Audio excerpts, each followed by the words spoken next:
Now we come to another part of this BC, something that happened before Christ. Now, Egyptians made a journey across the Atlantic. How did they do that? Why did they do that? How do we know that they do it? They did it. Listen carefully. Do not confuse modern Egypt with ancient Egypt. These are two totally different worlds. Here we are in America, and it would be very difficult to find an American in this room. We call ourselves Americans because we are in America, we are American citizens. But there are African people here, European people perhaps, Asian people, but no Americans. I am part American, I am part Makusi Indian and part African, but it would be difficult to find an American audience that is pure American. That's why Egypt, do you go to Egypt and you said the Arab is not an Egyptian? The people who built the pyramids were not Arabs. I know, man, because I am responsible for returning to the bloody Arabs the splinters of the Sphinx's nose and chin, and the Arabs do not want to remake it because it looks Negro. But we can go into the graves. We can go into the graves and we find the hard evidence. The skeletal evidence is overwhelming. But you see, Egypt was so rich. The Africans were so extraordinary. And they were not superior people. You don't have inferior and superior people. This is what makes you superior and inferior. A certain vision of the world. A certain vision of yourself. Many of us have been destroyed. Reduced. Because we've been made to accept other people's vision of us.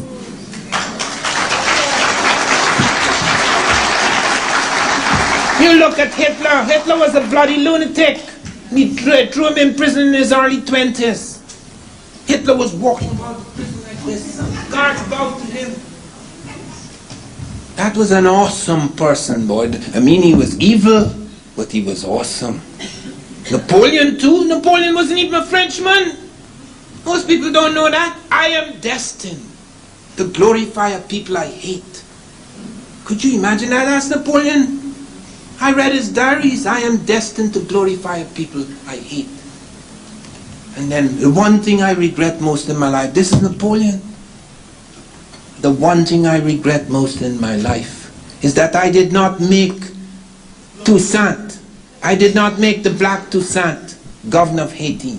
I blame it on my black wife. Do you know Napoleon was married to mulatto from the West Indies, which we would call black hair? But do you know, she was the prejudiced one, not Napoleon. Napoleon wanted to make Toussaint governor of Haiti. His wife said, no, why would you give up territory to nigger? It's as crude as that. So bear in mind, here I am responsible. I financed a telephone link-up between Gamal Abdel Mokhtar, the Arab delegate at UNESCO, Sheikh Anthony Diop, the African delegate at UNESCO, myself,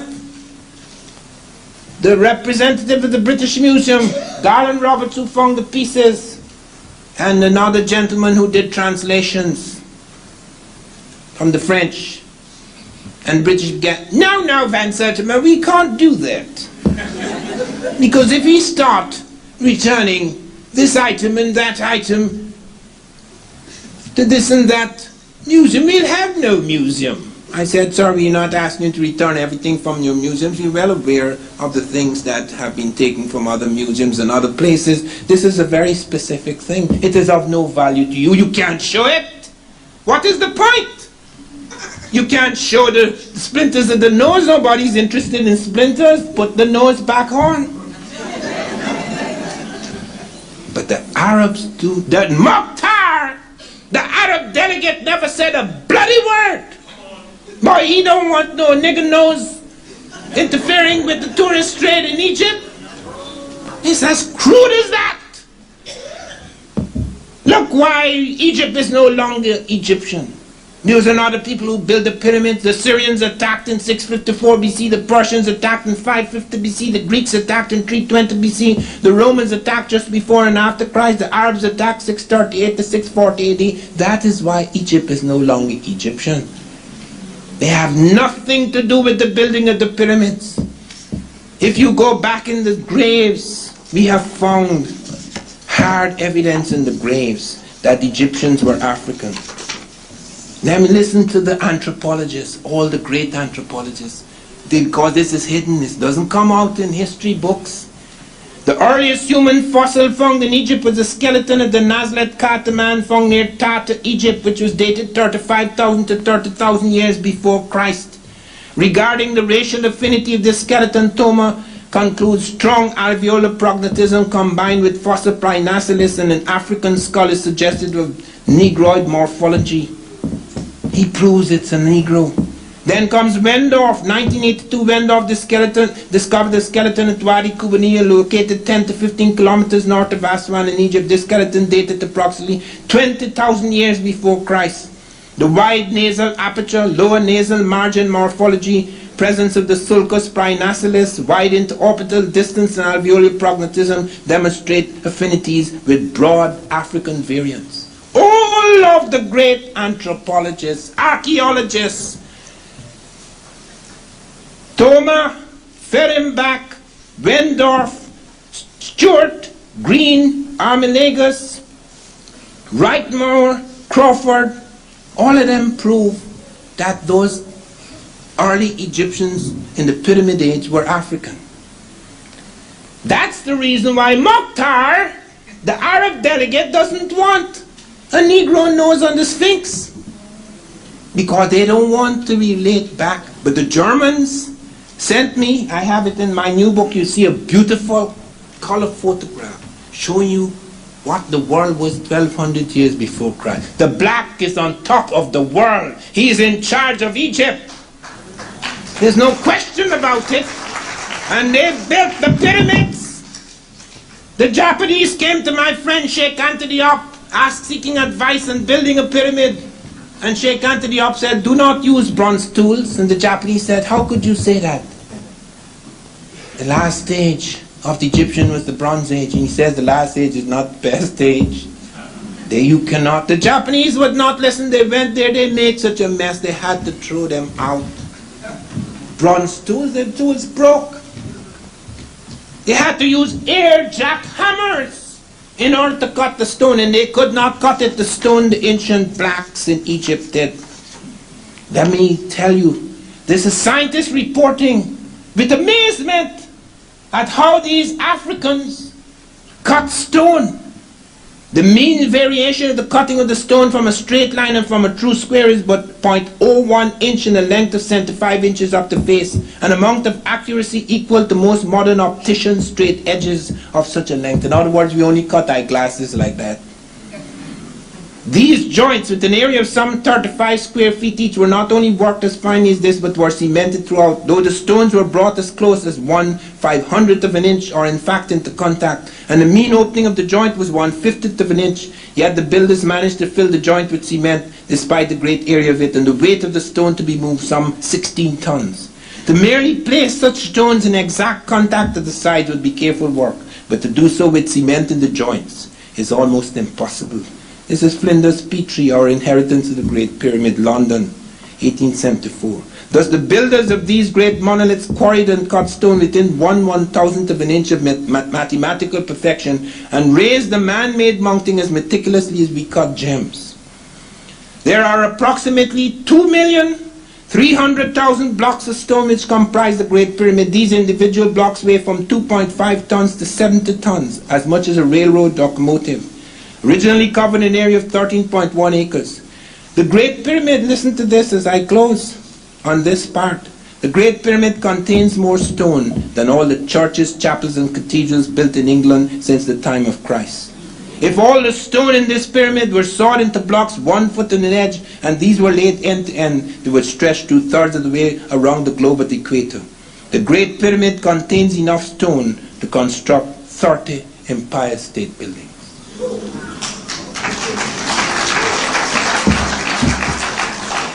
Now, if you really knew what the African was doing, most of us would not be behaving like inferiors. We'd have challenged the system long time ago. The Africans had a fixation about 7. They had a fixation about 7. They created the 7-day week. There's no such thing, you know. The Africans noticed in Egypt that there are 7 orifices in the human body. I can't mention all of them. There's 7 primary colors in the rainbow: violet, indigo, blue, green, yellow, orange, red. There's 7 notes in the musical scale. There's 7 layers of skin. There's 7 parts of the human brain. There's 7 parts of the human eye. 7 is critical in the ages of man. 7 is the age of reason. 14, 7 years later, puberty. 21, 7 years later, maturation. 7, 7, 7, 7, 7. That is why they created the 7 deadly sins. Christ was in Egypt. He's not an Egyptian, he's a Jew.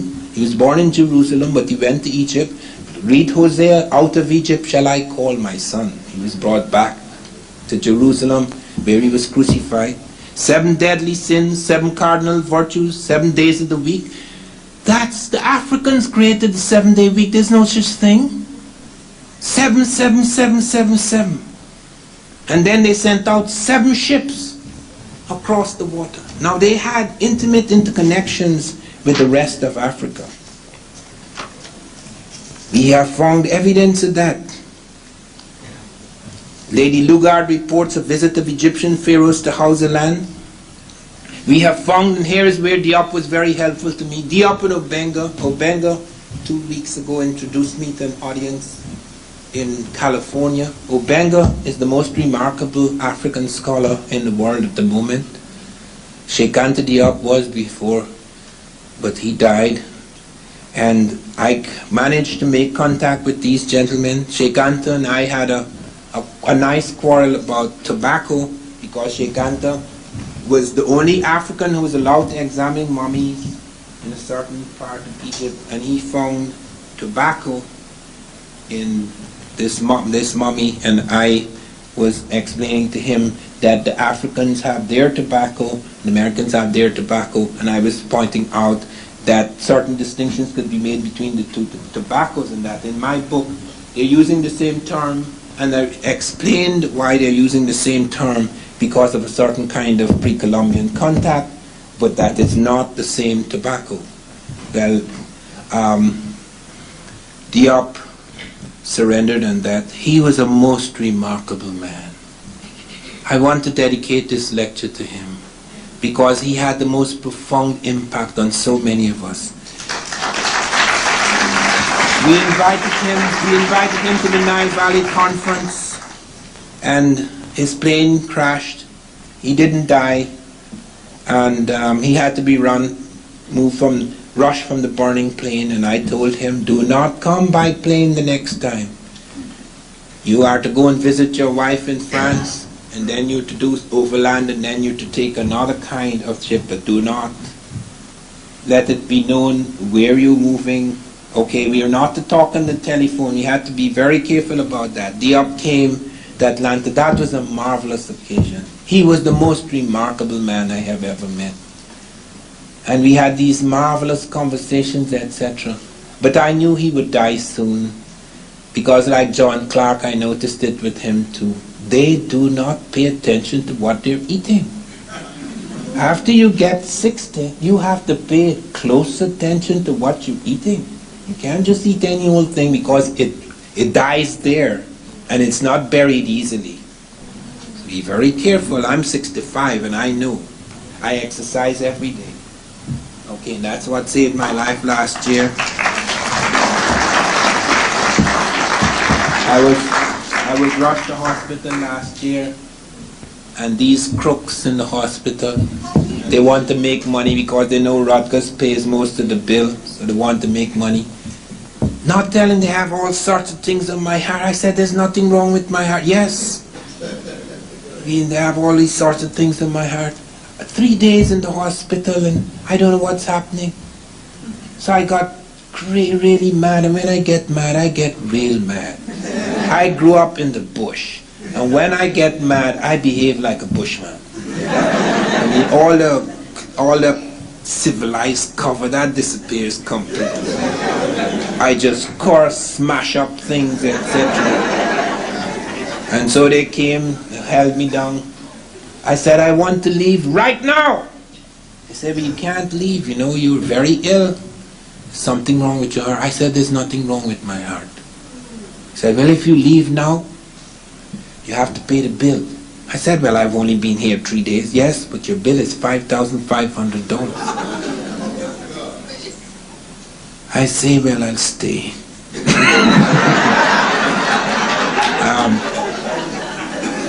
So they said, I said, but okay, I make a deal with you. Put me on a treadmill if you think there's something wrong with my heart. And I ran a mile at full speed. And then they shook their head. Well, you're under a bit of stress. But if you had run that mile the way you ran it, and there was something wrong with your heart, you would have died. I said, thank you very much for being so truthful at last. But to come back, the incredible things that we're finding now, we found in America, that the Egyptians made a trip to America.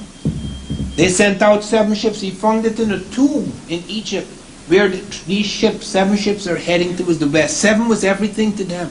So they sent out 7 ships. And we have it in this painting among the Ramesses around 1200 BC, these 7 ships heading towards the west.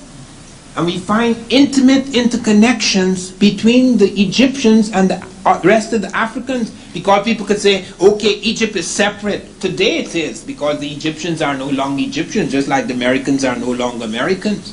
You come into this room and it would be hard to find a Native American. You go to Egypt and it's hard to find an Egyptian.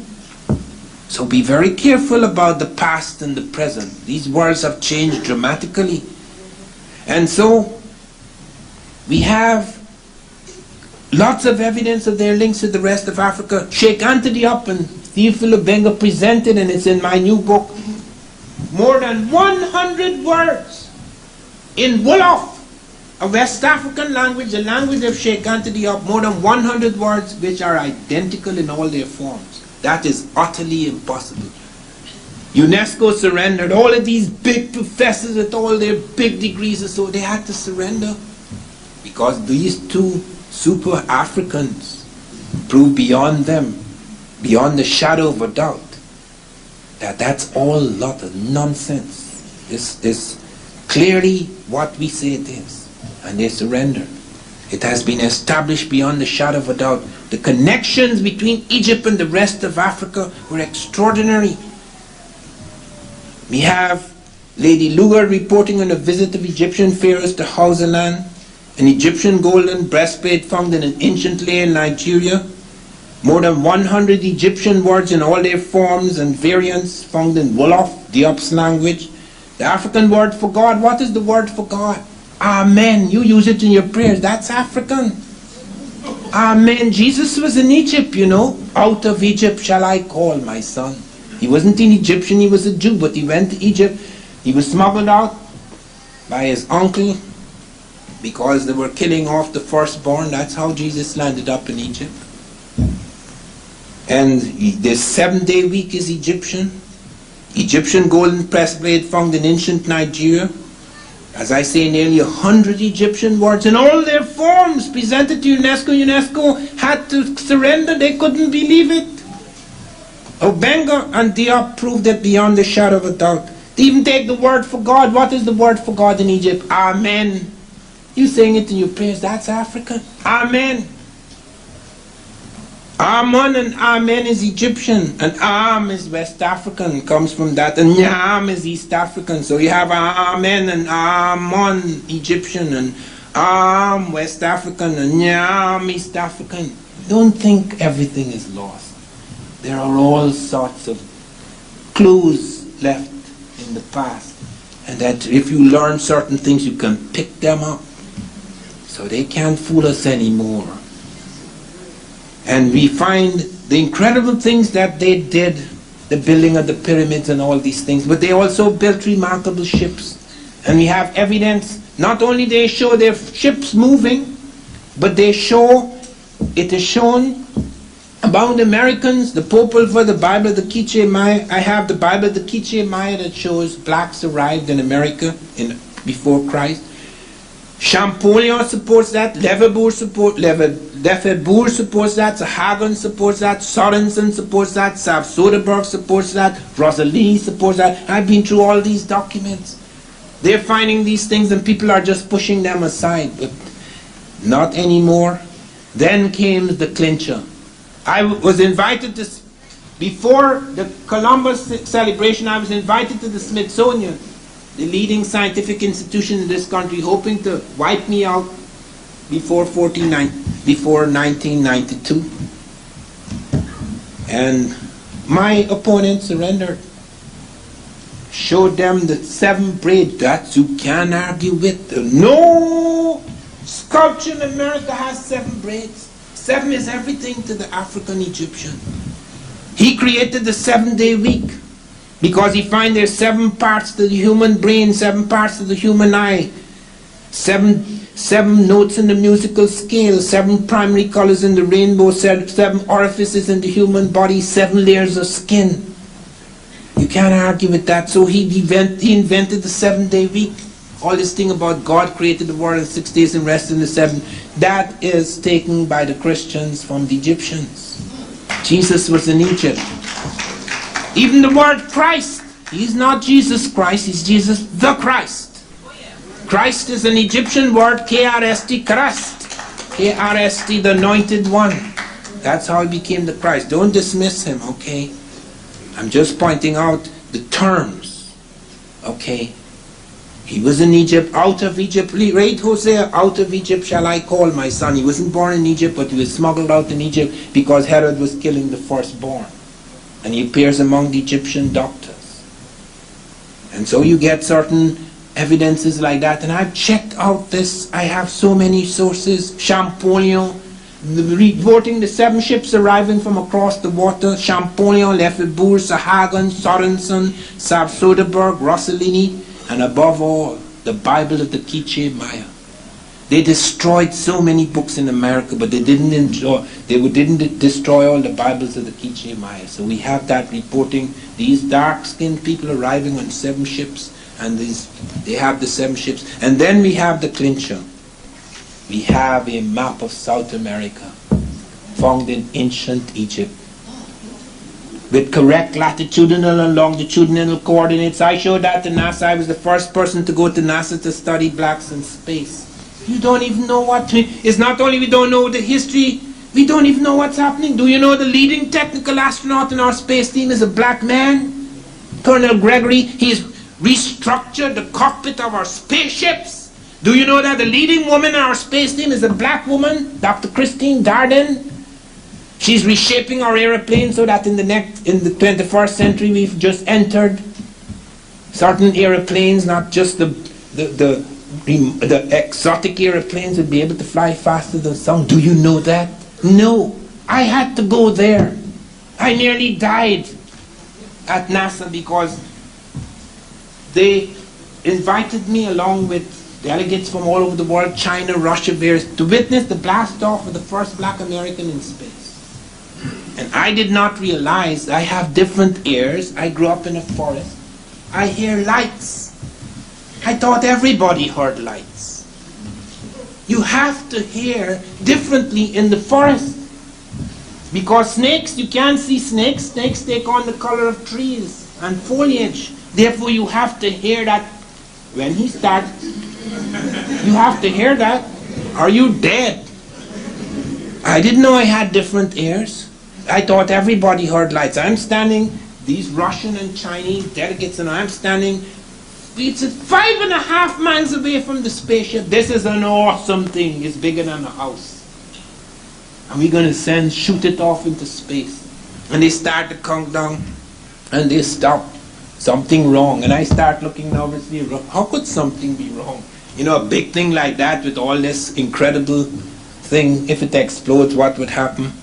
Then they start the countdown again. The 3rd time they start the countdown, you had this tremendous noise and I fell over. Because my ears, blood came out of my ears.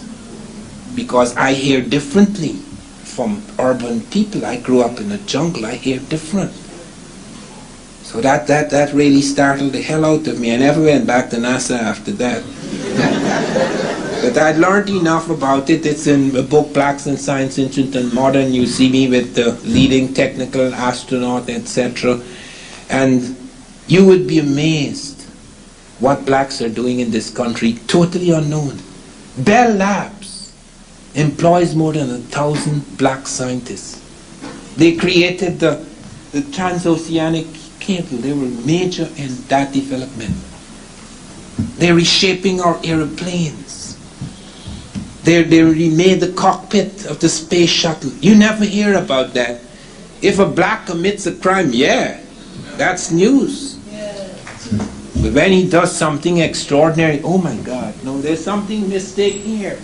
It's like the New York Times calling the black Val Harvey, so nobody would think it's a black. Now they're saying this Negro they found in Brazil came from Asia. Could you imagine that? She's going to take a ship all the way to the edge of South America and walk all the way up to Brazil, because there are no currents will take you up. Walk all the way to Brazil to drop her bloody skull. This is the state of the world we are in. But let me show you the slides now, because you have to see some of these things to believe them. So if we could shift to the slides.